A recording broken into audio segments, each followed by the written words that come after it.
Good evening and welcome. My name is Ashish Sani. I'm the Associate Chancellor at UC Santa Cruz, and I want to thank you all for being here. We have a very special evening planned for you today. And before we begin, I just want to thank everyone who made this evening possible. You know, the old saying, it takes a village, but it also takes the whole campus. And really, a lot of people stepped in to make this wonderful event happen.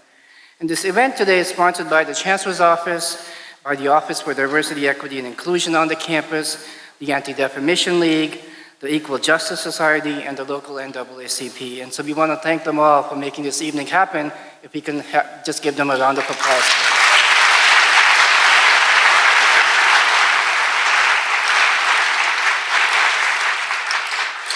And appropriately, as a learning institution, we will begin our program with a performance by two very talented UC Santa Cruz students, both of whom are members of our pathbreaking and dearly loved Rainbow Theater. Please join me in welcoming Michael Anthony and Gabrielle Garcia from the Rainbow Theater.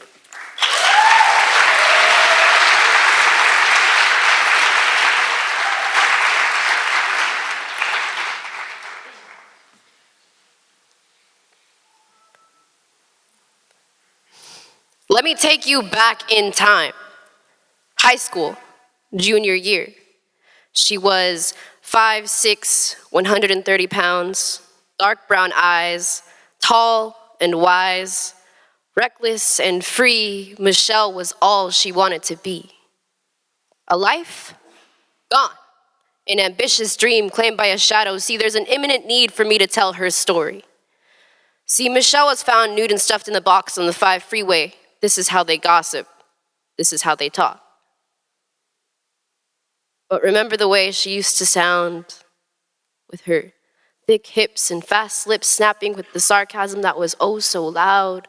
Her curves reminded me of womanhood. They make me wonder why and how anyone ever could end a life with asphyxiation. See, the sudden suffocation that she suffered replays in my mind, so I'm sorry I can't focus on these classes. My friend was murdered. She was left behind. And I'm still here wondering why. But my sudden realization is to open your eyes and see that life is not a metaphorical fence. So stop climbing the boundaries that don't exist. See, your essence is special. So don't ever tell me that your life is dull. Be an ambitious dream, just as she, Michelle, 5'6", brown-skinned beauty.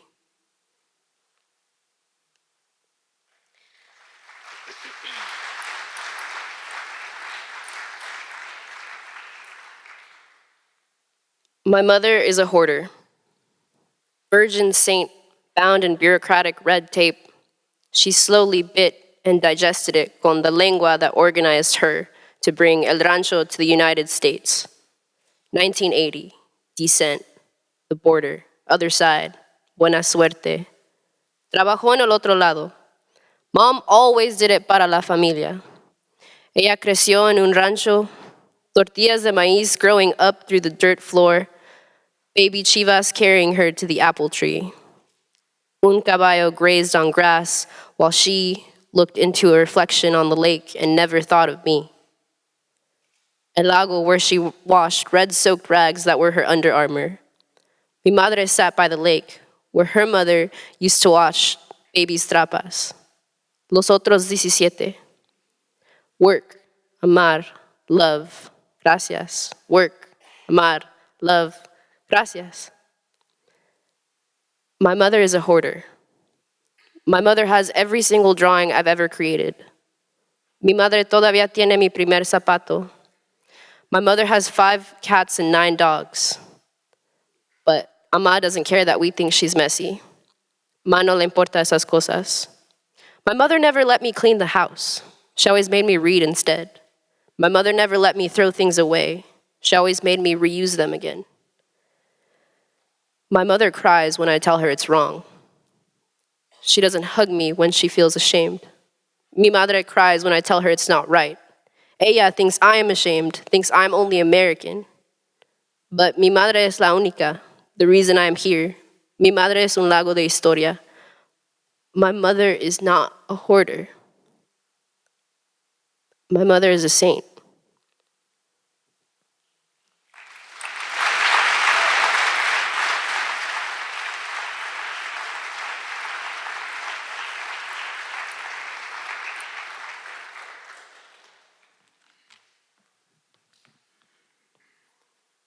Pop goes the weasel. Pop, pop goes the bubble wrap you popped as a kid because the thing it wrapped wasn't as fun. Pop, pop go toy guns, but pop, pop go real guns. Pop, pop like pop rocks go guns as they pop off. More shots fired than cheap liquor called pop off. Pop, pop guns kill sons, brothers, and those we call pop, pop. Pop, pop rung out 2 shots. Pop, pop is how they killed Tupac. Pop, pop, good and evil are not just 2 cops. Pop, pop, the sound now becomes the sound of death through eerie shadows, young minds corrupted by corrupted adults. You see, in America, they don't teach you that white people are also killers, that killers are actual killers. The truth is some are never gonna feel us.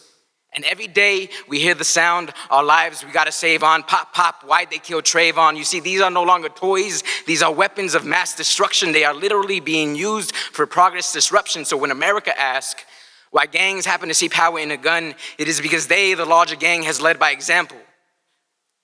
We got good kids in mad cities, Kendrick mentality, Avies on top of Avies, bodies on top of bodies. Look at how many bodies they start to count. I don't need for your sympathy, but for you to account of how you deal with the lives of people who are just trying to see the sequel. Better yet, the life after, start fresh as they flip through different chapters.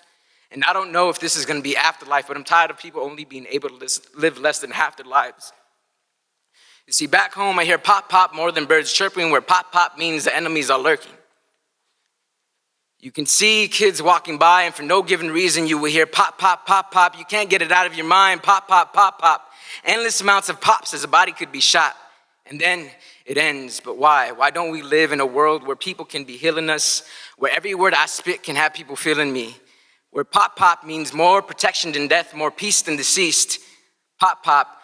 Guns crack through souls more than the 80s. Pop, pop. They're killing our people. They're killing our babies. Pop, pop. Makes me go crazy, for I know that it is a sound of our end.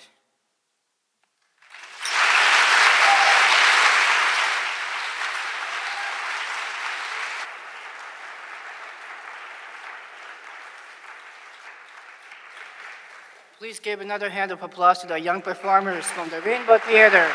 Thank you very much. Now it's my pleasure to introduce Chancellor George Blumenthal, who will introduce our distinguished speaker. Chancellor himself is a distinguished scholar in astronomy and astrophysics. Chancellor Blumenthal joined the faculty at UC Santa Cruz in 1972 and has led the campus as the chancellor since 2006. Chancellor Blumenthal knows the campus, he knows us, he knows community, and he knows a lot about things other than that. His commitment to diversity, equity, and inclusion is heartfelt and unwavering. During the time Chancellor Blumenthal has been our chancellor, we have had an increase of 50% in underrepresented students at UC Santa Cruz. We've become an Hispanic-serving institution, and as a percentage of entering students who are for the first time going to college because their parents did not earn a 4-year degree is now topping 40% at UC Santa Cruz. As a public university, thank you.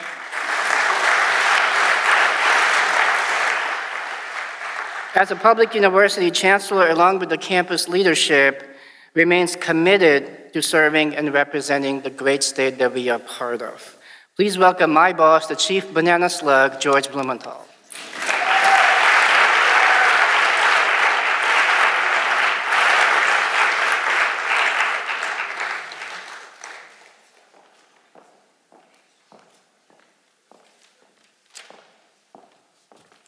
Well, welcome to all of you. I'm delighted to see such a great turnout, because tonight it is my pleasure to introduce our speaker tonight, Clarence Jones. As you know already, he was a friend, an advisor, a speechwriter, and a personal counsel to Dr. Martin Luther King Jr. Just think about that. Very few men or women in history have had the impact Dr. King had. and Clarence Jones was right there by his side. It's extraordinary. He'll discuss King's legacy tonight, and I'm sure he'll share a few stories with us all as well. In 1967, Clarence Jones became the first African-American partner in a Wall Street investment banking firm. He went on to found several financial, corporate, and media ventures. And today, Clarence Jones is a diversity scholar and visiting professor at the University of San Francisco. He is also a scholar in residence at the Dr. Martin Luther King Jr. Research and Education Institute at Stanford University. He is the author of 2 books, What Would Martin Say? And Behind the Dream, The Making of the Speech That Transformed a Nation. Just from my short acquaintanceship with him, I know that he is an interesting, principled, and highly intelligent man.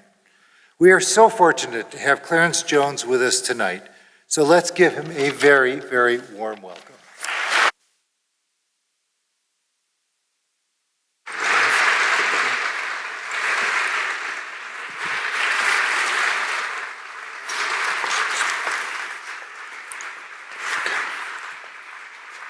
I woke up this morning with my mind set on freedom. I woke up this morning with my mind set on freedom. I woke up this morning with my mind set on freedom. Hallelujah, hallelujah, hallelujah. Oh, freedom, oh, freedom, oh, freedom over me. And before I'll be a slave, I'll be buried in my grave and go home to my Lord and be free. 74 years ago this summer, a 10-year-old boy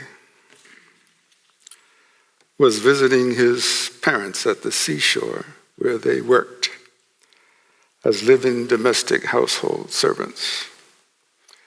This 10-year-old boy had taken a bike from the compound to ride a few blocks away from where his parents worked.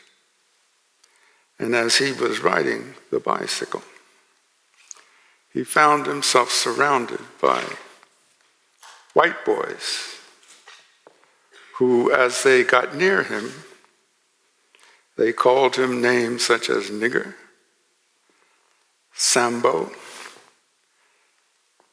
jigaboo, monkey, and gorilla. And they accused him of stealing that bike. The 10-year-old boy was very frightened. So he ran back to the compound where his parents worked, and he walked into the kitchen where his domestic servant mother was. And he told her what had happened. And he was crying as he was telling her. And he didn't seem to get a kind of sympathetic response from his mother. She pulled him out of the kitchen into a hallway where there was a mirror. And she asked him to look into that mirror and tell her, what did he see? And so the 10-year-old boy, still crying and sobbing, he says, well, I see you, Mama, and I see me. She says, no, tell me again, what do you see? And he's confused, and he says, well, I see you, Mama, and I see me. She says, no, that's not what you see. What you see is the most beautiful thing that God has created. Jesus loves you. Your mama loves you. Don't you pay no heed to what those white boys called you. You are beautiful. You were made by God and by me. I was that 10-year-old boy.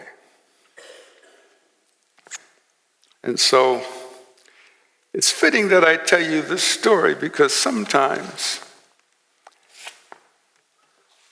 we can look back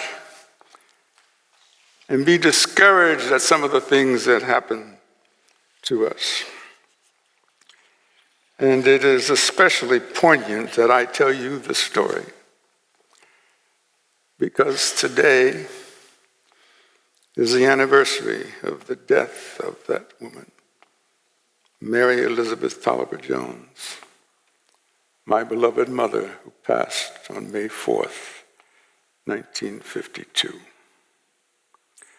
Now, during the past 2 years, we have witnessed and experienced the 50th anniversaries of the March on Washington, Dr. King's I Have a Dream speech, the passage of the 1964 Civil Rights Act, the Voting Rights Act of 1965, and the 47th anniversary 1968 report, the National Advisory Commission on Civil Disorders. The commission was established by President Lyndon B. Johnson to investigate the causes of the 1967 and 1968 race riots in the United States and to provide recommendations. All of these events are milestones along our nation's journey for political, social justice and equality. Thus, I guess we should not be surprised that at these anniversary landmarks, different people, some who participated directly in the movements related to the respective anniversaries, have spoken or written about their personal experiences. Others have commented about their non-participatory recollections about these historic events. There is an African proverb that says, if the surviving lions don't tell their stories, the hunters will get all the credit. I have been gratuitously and providentially blessed with longevity. At 84 years of age, I am a surviving lion. Consequently, if I don't tell you about the most extraordinary member of our pride, who will? If I don't share with you my real-life, up-close and personal experiences related to all of these events whose anniversaries we recall, who will? I met Martin Luther King Jr. one Friday night in February 1960. He was 31, I was 29. For the next successive 7+ years, I served as a political advisor, his personal lawyer, and draft speechwriter until April 4th, 1968, the date of his assassination in Memphis, Tennessee. That initial meeting changed the course of my life. Most of the other surviving persons who worked closely with Dr. King during his leadership of the Civil Rights Movement are either a year younger or older than I am. Some are aged 92 and 93. There are only a handful of us left. A cottage industry has developed among persons who believe or represent to third parties their opinions as being authentic recollection or interpretation of the legacy of civil rights movement in general or of the leadership of Dr. King in particular. Randall Kennedy is an African-American professor at the Harvard Law School. He's got it right. He has an authentic recollection.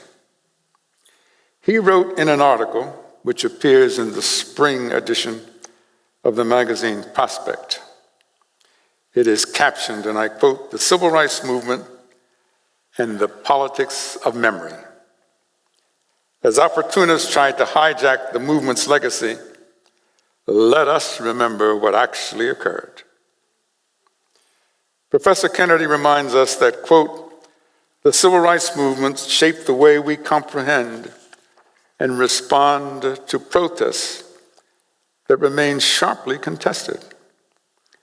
The filter of memory is used to contour the politics of the present," close quote. Take the March on Washington, for example. I suspect that most of you do not know that it was captioned the March on Washington for Jobs and Freedom.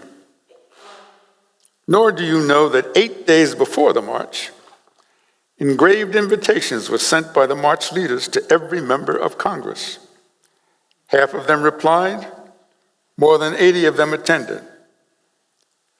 Although the attendance at the march was, quote, "officially estimated at 250,000, in reality, probably more than 300,000 to 350,000 attended.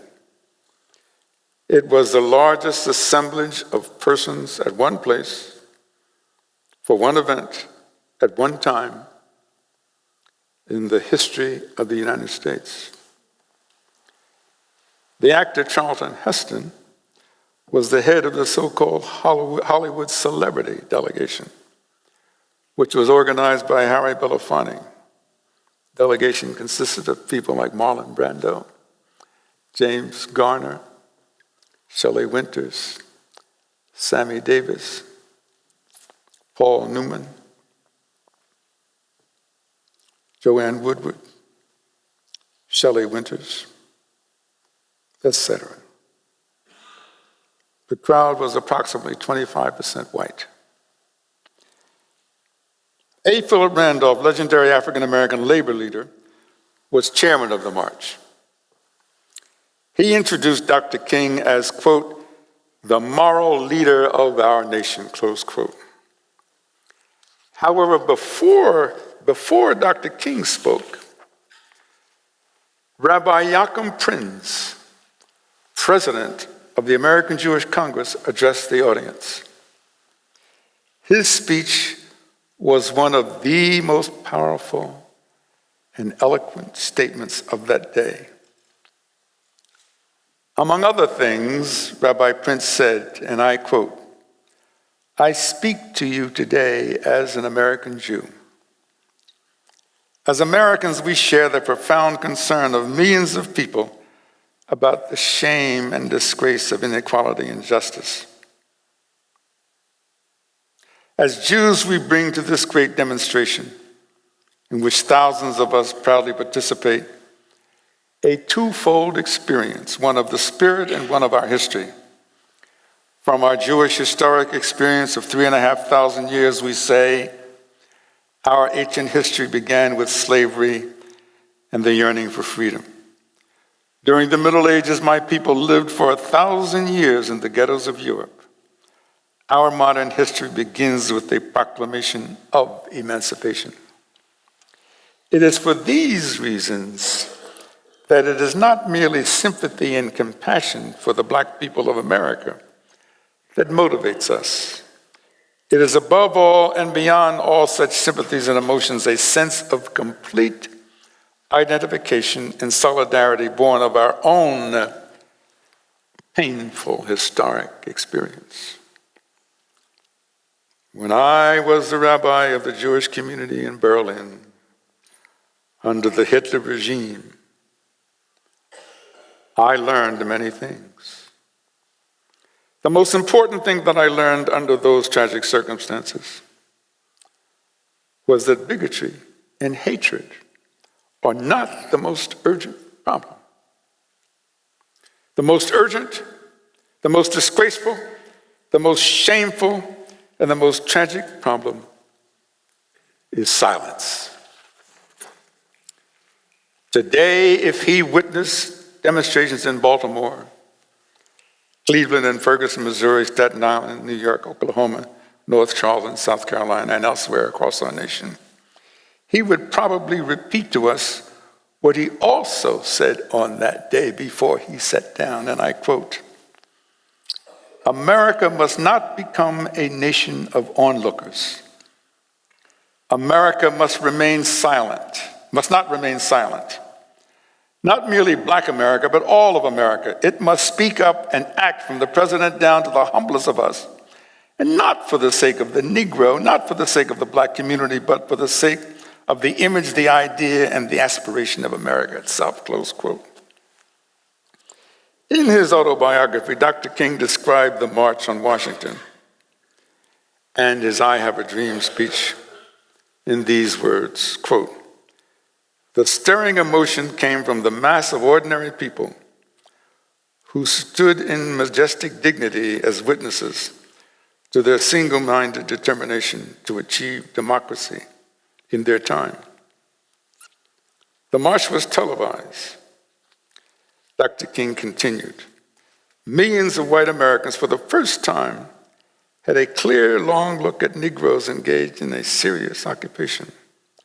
For the first time, millions listened to the informed and thoughtful words of Negro spokesmen from all walks of life."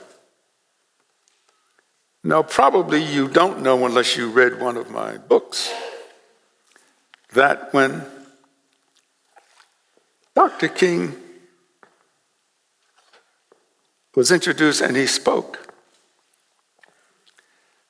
he was reading from a text, a draft text that we had actually worked on together the night before. And as he is reading from this text, Mahalia Jackson, his favorite gospel singer, who had sang earlier on the program, she shouted out to him. She was sitting on the podium. She said, "Tell him about the dream, Martin. Tell him about the dream." So I'm standing about 40 feet, 50 feet behind Martin King. So I can only see the back of him. But when Mahalia Jackson says that to him, he was taking the pages of his speech on the lectern, and he moved them to the left side of the lectern. And then he grabbed the lectern and looked out on all those 300,000 people. And he paused. And as I saw him do this is all happening in real time. As I saw him do this, I turned to whoever that person was who was standing next to me, who I have no recollection. Whether, this is August 25th, 1963, give me a break. I don't know whether it was male or female, white, I don't know. I just know there was a human being next to me. And I turned to that person and I spontaneously I said, these people don't know it out there, but they're about ready to go to church. And the balance of the speech, with the exception of notes that he read near the end about a Negro preacher, free at last, free at last, free at last, the balance of the entire speech was spontaneous and extemporaneous. The I Have a Dream speech was spontaneous, extemporaneous. It's extraordinary. Okay, before we go much further, let me unapologetically state my thesis. Martin Luther King Jr. was the 20th century's preeminent apostle of nonviolent civil disobedience for social and political justice, love, and the pursuit of excellence. In 12 years and 4 months, from 1956 until April 4th, 1968, the day of his assassination in Memphis, Tennessee, with the exception of President Abraham Lincoln and the Emancipation Proclamation of 1863, Martin Luther King Jr. may have done more to achieve political, social, racial justice and equality than any other person or event in the previous 400-year history of the United States of America. His moral and political leadership enabled our country to undergo nonviolently the most fundamental transformation of America on the issue of race since the presidency of Abraham Lincoln and the Civil War. The so-called civil rights movement under Dr. King's leadership ended American apartheid. Today, as I've said, referring to this cottage industry of remembrance, various persons have different interpretations and recollections of Dr. King's legacy and those pivotal civil rights events whose 50-year anniversaries we recently commemorated.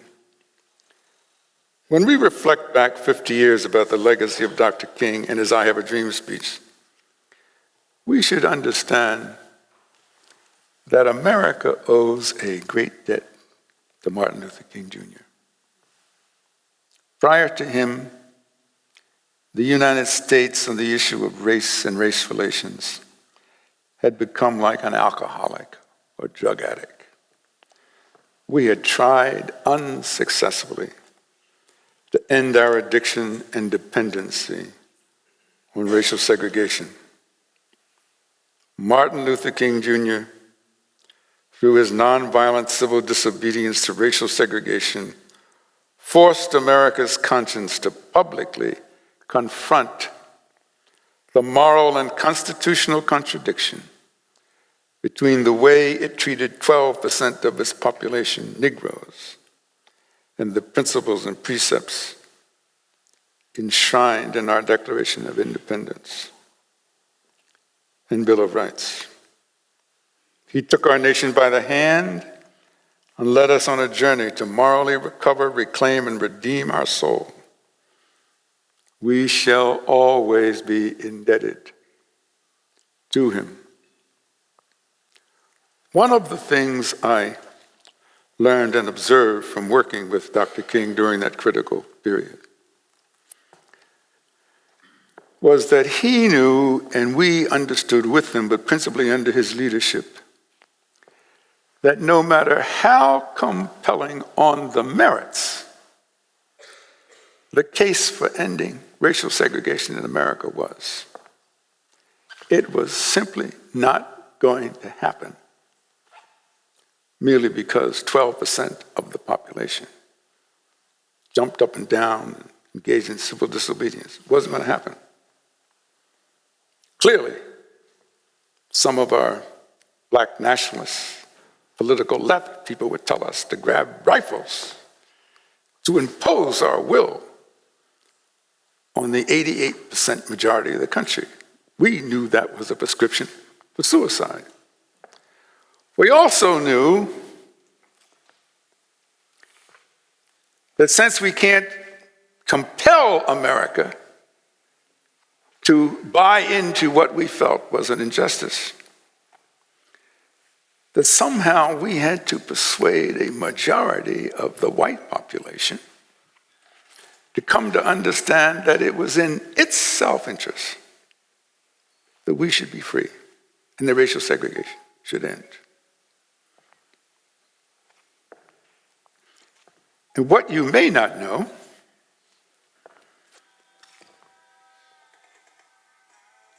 what is that? Oh, I thought wasn't coming from me.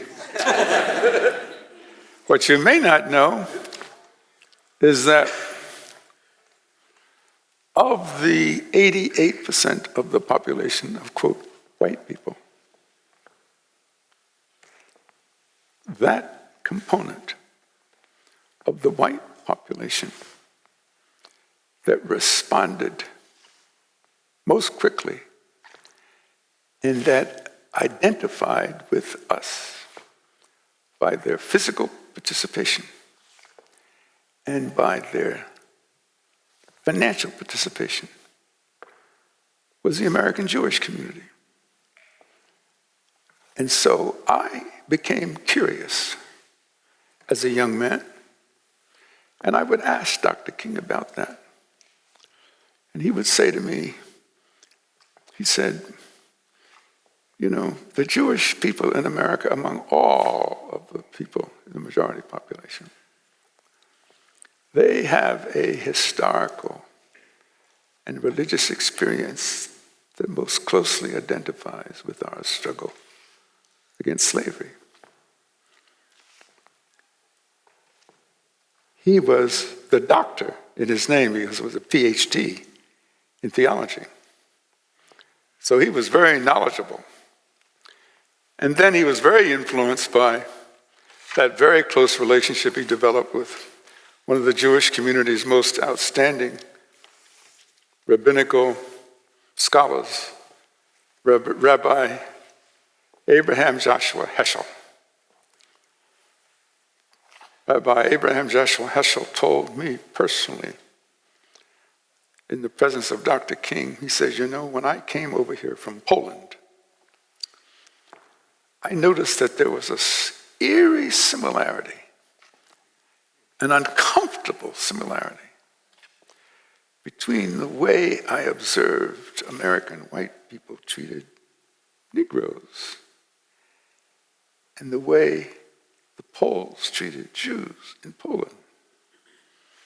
Thought that was very eerie. Dr. King and Rabbi Heschel developed a very close relationship in humor and so forth. In fact, Dr. King said to Rabbi Heschel once, as we were eating, he says, you know, he says, he used to call him Joshua. He said, Joshua, are you sure that one of your ancestors didn't come over on one of those slave ships with us? Extraordinary man. Now let me refresh your recollection about some other matters related to the next two anniversary milestones. The passage of the Civil Rights Act of 1964 and the Voting Rights Act of 1965. The enactment of the 1964 Civil Rights Bill was in direct response to the prairie fire of America's moral conscience that had been ignited by the spark of national outrage, to the TV pictures and front page headlines showing police using fire hoses and police dogs against Negro boys and girls, peacefully protesting segregation in Birmingham, Alabama in the spring of 1963. Then 15 days after the August 25th March on Washington, 4 young girls were killed by dynamite, the dynamite bombing of their church, the 16th Street Baptist Church in Birmingham. And then in the same related place and period of time, the police killed a young black man, Jimmy Lee Jackson, as he was trying to defend his mother against Alabama police brutality. It was also the time of the 1964 presidential election between President Lyndon Johnson and Republican candidate Barry Goldwater, and the activity of the Mississippi Freedom Democratic Party at the Democratic Party convention in Atlantic City. All of these events became part of the prairie fire of outraged moral conscience that engulfed many communities across America in late 1963 and 1964.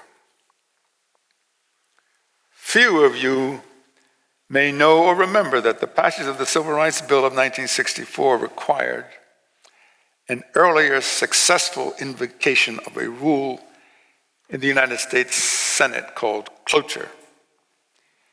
This is a rule to end a filibuster of debate that had been launched by senators from the South to prevent the Civil Rights Bill from ever coming to the full Senate for a vote. Invoking cloture required a vote of 67 senators voting and present on the Senate floor. Southern senators' efforts to filibuster the 1964 Civil Rights Bill lasted 57 days, consumed 534 debate hours, and filled some 63,000 pages of the congressional record. Not generally known is that an unsung hero of the Senate's passage of the Civil Rights Bill was a Senator, Claire Engel, male, a Democrat from California. He had developed a brain tumor requiring 2 operations. As described by Professor Edward A. Purcell, Jr., a professor of law at New York Law School, who quotes, describing Senator Claire Engel, quote, "The result left him partially paralyzed, wheelchair-bound and unable to speak.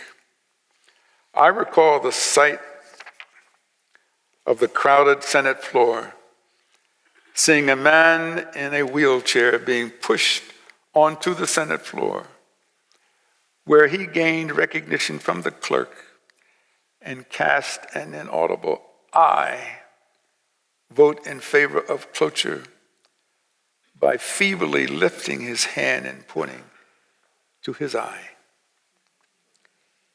A little more than a month after the vote, Claire Engel died. He was only 52 years of age. The other landmark event whose 50th anniversary we recently commemorated was the Voting Rights Act of 1965. The Voting Rights Act was passed in response to the Mississippi Voting Rights Summer of 1964. The March on Selma to Montgomery, which was the subject of the motion picture Selma, and the murder of 3 civil rights voting registration young men, Michael Schwerner, James Chaney, and Andrew Goodman. Professor Randall Kennedy, in his article in Prospect magazine that I mentioned to you before, reminds us that, quote, "One ploy on the part of today's conservatives is to celebrate and exaggerate the gains of the movement precisely in order to reverse that progress," close quote. The classic example of this is Chief Justice John Roberts' 2013 decision in Shelby v. Holder, which eviscerated as being unconstitutional key provisions of the 1965 Voting Rights Act, Section 4B and Section 5. Now, the foundation for this infamous decision, however, was created by the election of Richard Nixon in 1968. Nixon appointed 3 justices to the United States Supreme Court. William Rehnquist was one of them. He later became Chief Justice. Did you know that our current Chief Justice, John Roberts, who overturned the Voting Rights Act, served as the clerk for Chief Justice Rehnquist? Or did you know that prior to his appointment to the Supreme Court, Judge Rehnquist served as a law clerk for Justice Robert P. Jackson during the time that the Brown versus the Board of Education was being argued before the court, the landmark case outlawing segregation in education? Guess what? Rehnquist, as the law clerk to Justice Jackson, when the Brown case was being argued, favored affirming the constitutionality of the 1896 decision in Plessy v. Ferguson, which mandated continued racial segregation at the time. Now, at the time of his confirmation hearing, he tried to run away from this and say, oh, no, no, no, no. But there were notes that they wouldn't get in, they wouldn't let into the record. But the fact of the matter is those records exist. And did you know who Justice Rehnquist's law clerk was when he was Chief Justice of the Supreme Court? None other than John Roberts, the court's current Chief Justice who gutted the Voting Rights Act of 1965. I commend all of you to read the powerful dissent of Associate Justice Sonia Sotomayor in the Shelby v. Holder case. She writes eloquently, saying several times over and over that race matters. And then she recites very cogent reasons why the Voting Rights Act should be maintained. Against the background of these 50-year anniversaries, I want to examine some current major issues to which the legacy of Dr. King and the Civil Rights Movement are often invoked or applied. Again, Professor Randall Kennedy at the Harvard Law School describes in his article the process, what he calls the process of memory. I quoted him earlier in which he said, quote, "Remember, as opportunists try to hijack the movement's legacy, let us remember what actually occurred," close quote. The first of current events to which the movement's legacy is in danger of being hijacked are those recurring instances of police shootings of young black men or the unexplained death of young black men in police custody following their arrests. Thus, the emergence of a national protest movement of Black Lives Matter, following the deaths of Michael Brown in Ferguson, Missouri, Eric Garner, Staten Island, New York, Amir Price in Cleveland, John Crawford, and I can't remember where, but then a gentleman was killed in North Charleston, South Carolina, and the recent death of Freddie Gray while in police custody in Baltimore, Maryland. The recent outbreak of violence in Baltimore may only be the tip of the iceberg of the disaffected, alienated anger of black youth in response to too many instances of unrestrained and non-prosecuted police misconduct in their communities. Dr. King would be unconditionally and unqualifiedly opposed to acts of violence in Baltimore. He would adopt and commend the recent remarks of President Obama about Baltimore. Moreover, he would be in Baltimore, leading a nonviolent protest against such apparent police misconduct, as long as such protest demonstrations were peaceful and nonviolent. However, he would also repeat what he said in an essay which was published as his death in Look magazine, and I quote, "I'm not sad that Black Americans are rebelling. This was not only inevitable, but eminently desirable. Without this magnificent ferment among Negroes, the old evasions and procrastinations would have continued inevitably.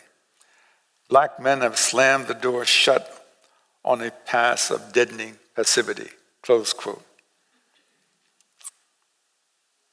At the University of San Francisco, I teach a 15-week course which I created, From Slavery to Obama. When the new semester at USF commences in August 2015, the course will, for the first time, be presented additionally as an online video course. I urge you here at University of Santa Cruz to check out with the University of San Francisco when this course is going to go online. One of the subtexts of my course is a quote from the author Bell Hooks. She wrote a book called Killing Rage, Ending White Racism. She writes, quote, "Until this culture can acknowledge the pathology of white supremacy, we will never create a cultural context wherein the madness of racist hatred of blacks or the uncontrollable rage that surfaces as a response to that madness can be investigated, critically studied, and understood," close quote. She continues by saying,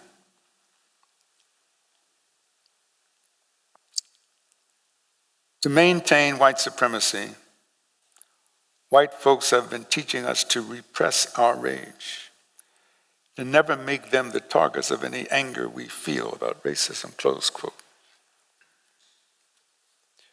So we should remember, I just posted a blog on the Huffington Post. I write for the Huffington Post. You can check it out. I'm sure it's up now. It's called Heed Their Rising Voices, in which I talk about the protests of 1960 of the Negroes who were sitting at a lunch counters in 1960. And it's called Heed Their Rising Voices.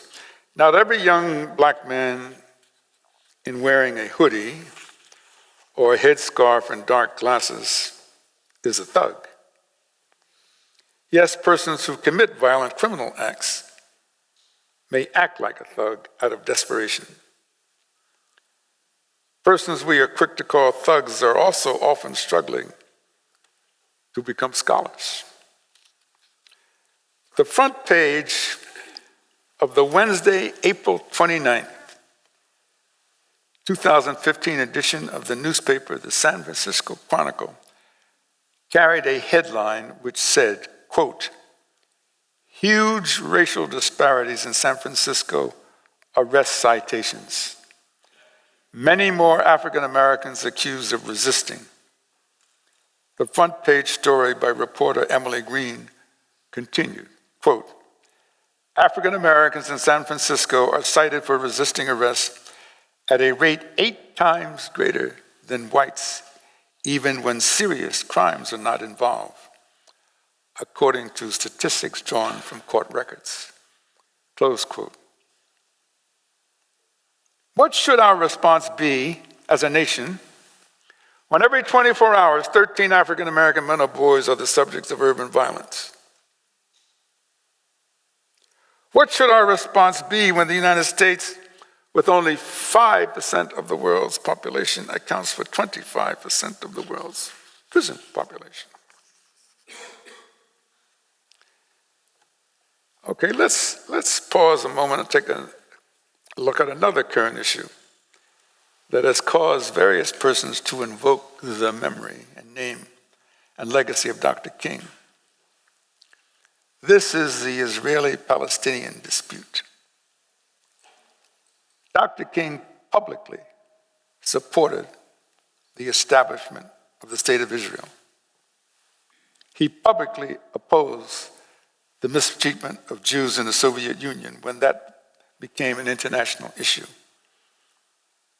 Persons opposed to Israel's settlements on lands it occupies following the 1967 war, after it was attacked on all sides by a coalition of Arab states, claimed that Dr. King would now call Israel an apartheid state because of the internal walls it has erected to protect itself from suicide bombers and other Palestinian-motivated attacks of violence.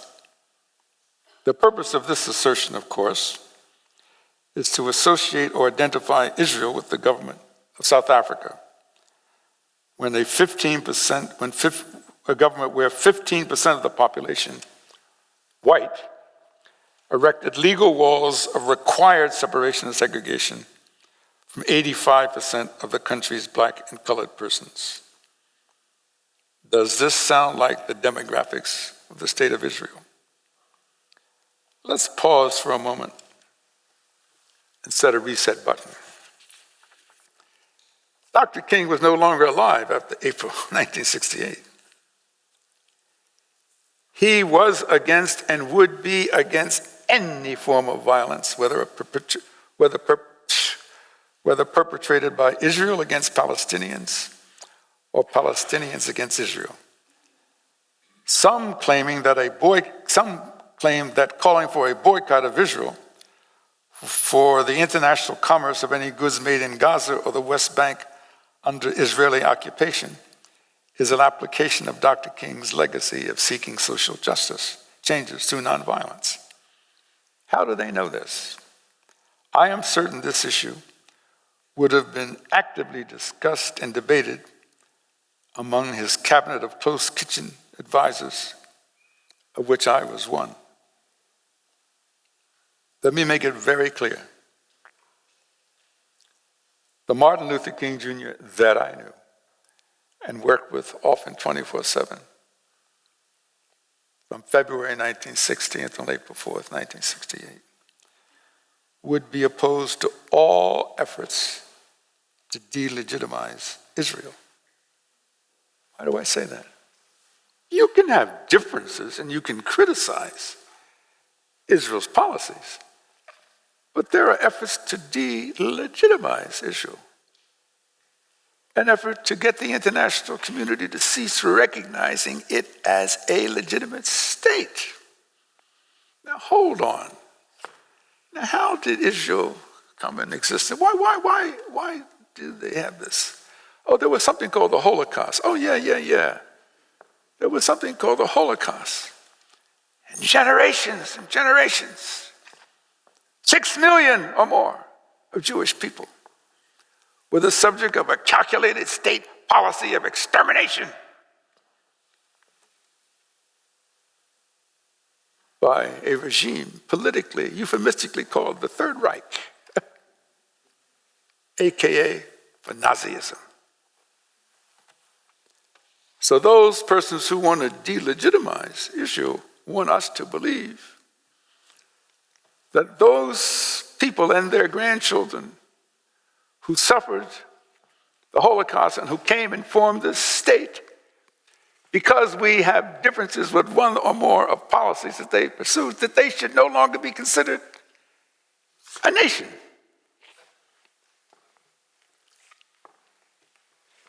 I repeat, Dr. King would be opposed to all efforts to delegitimize Israel. This does not say that he might consider the growing efforts to boycott the commerce and goods produced in Gaza or the West Bank or other areas of Israeli occupation as an appropriate exercise of nonviolence and peaceful protest to the continued occupation of Palestinian lands. One can differ. You can say, well, I don't believe that should be done. I don't believe it should be done. Okay. Reasonable people can differ. But lest my words be misunderstood, let me state again. These persons who sought to find a homeland, and in 1947 or 49, I forget the exact date, they were able to get international recognition as a state within the United Nations elsewhere. There's nothing I know directly or indirectly Dr. King has written, spoken, or shared with me that he would be in favor of any effort to delegitimize Israel. Would he consider the efforts to not buy or to boycott goods produced in Israel from Gaza or the West Bank? Maybe he would, maybe he wouldn't. But I can say that that would be more consistent with his exercising, his agreeing to a form of protest. It's a form of boycott. You don't like Israel's foreign policy, so you want to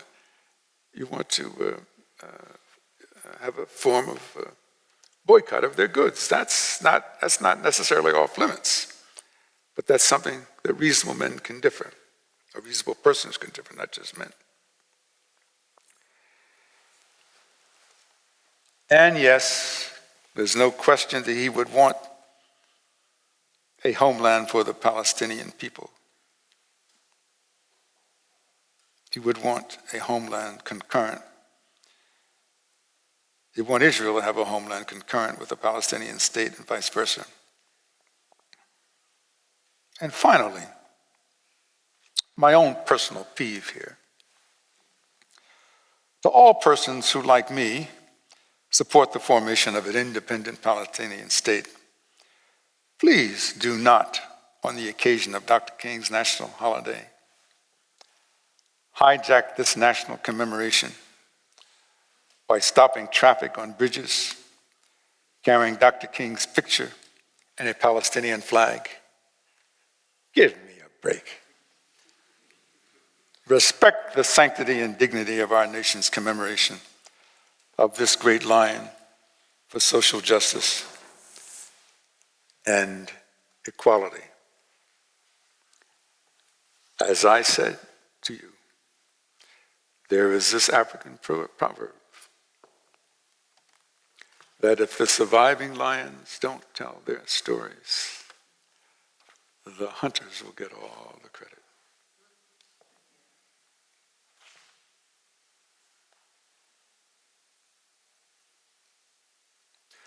I am sometimes asked, Professor Jones, who do you think today is most like Martin Luther King Jr.? So I pause for a moment, and then I ask the person who asked the question, the rhetorical, I answer them this way. Well, who do you think today is most like Galileo? Who do you think today is most like Michelangelo? Like Mozart? Like Beethoven? Like Shakespeare? Who do you think today is most like that? No one. And if they don't quite get my response, I then try to put it in metaphorical terms. If you were fortunate enough to be alive, as I said, from 1956 to April 4th, 1968, the date of his assassination, and you went outside at midnight and you looked up at the sky and saw that the sky was filled with all these beautiful stars. And then you saw there was one shooting star that was so bright and so incandescent that it just was just unbelievably outshone all of the stars in the heavens. My friends,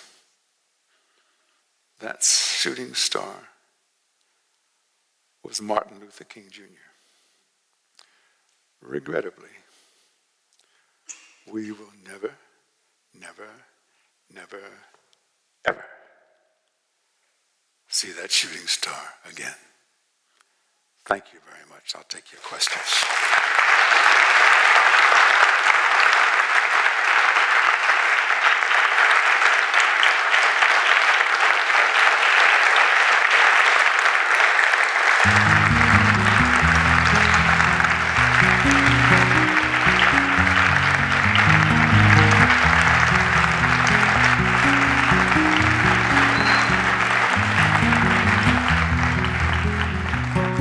I'll take any questions